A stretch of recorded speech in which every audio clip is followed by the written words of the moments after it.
A week ago at Las Vegas, Bubba Wallace won the first stage and appeared to be driving a race-winning car. Any hopes of taking that car to victory lane disappeared early in the second stage when the 2311 racing driver got squeezed into the fence by Kyle Larson. That contact alone would have likely been fine in the much more durable next-gen car, and he would have been able to continue in the race. But the 29-year-old reacted immediately to the contact and retaliated, hooking the number 5 Hendrick Motorsports car, which sent both cars up the track into the wall and collected Christopher Bell in the process. Unfortunately, Wallace was just getting started. Moments later, he exited his vehicle, walked across a hot track, then confronted Larson, where he pushed him several times. After resisting a safety worker's direction, including pushing away the hand, the driver walked away. He refused to get inside the ambulance for a ride to the infield care center. For the next couple of days, fans discussed what the punishment would be. On Tuesday, NASCAR answered with a one-race suspension, which according to NASCAR COO Steve O'Donnell, was strangely based solely on the on-track incident and not any of Wallace's post-incident actions, which has seen similar behavior result in penalties in the past.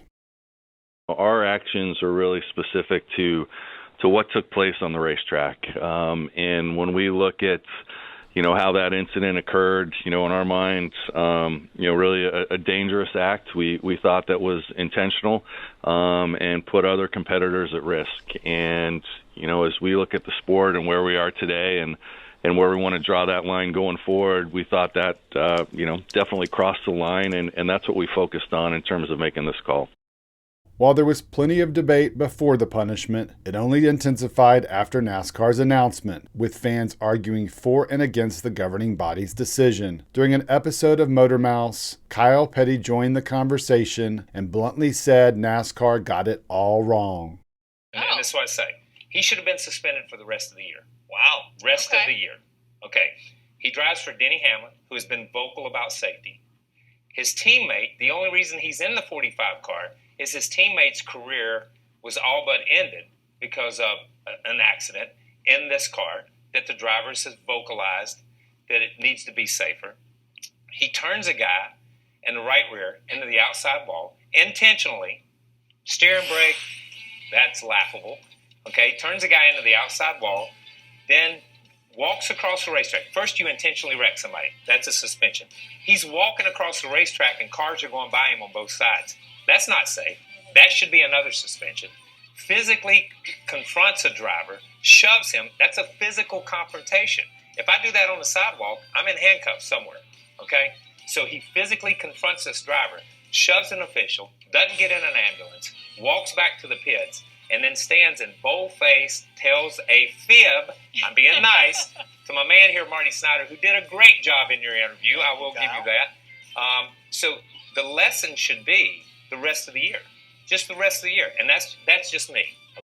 There's no denying that Petty makes good points, except for the reasoning that Wallace should be punished for pushing Larson because, as he suggested, he would be in handcuffs if he did that on the sidewalk. This wasn't on the sidewalk. Not surprisingly, Bubba Wallace's suspension was the talk of NASCAR all week. On Sunday before the race at Miami Homestead, with Wallace serving his one-race suspension and not in attendance, the Countdown to Green pre-race show revisited the incident and talked about the punishment. Kyle Petty was among the guests and once again offered a harsh critique of the 2311 racing driver after NBC's Marty Snider made an interesting reveal during the show.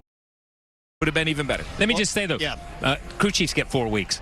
That takes you to the end of the year. End of conversation. Tire changers and jackmen. Yes, that's what I'm saying. Well, for the record, we did invite Bubba Wallace to join the show today via Zoom. He declined that request. But Kyle, midweek, Bubba did put out this apology. So what's your reaction to this apology? So he did put out this, and I applaud Bubba and I applaud 2311 for putting this out. But in a world, and I'm cynical, so let's just go ahead and say that. In a world of social media where we post everything, silence sometimes says more than the words that are written.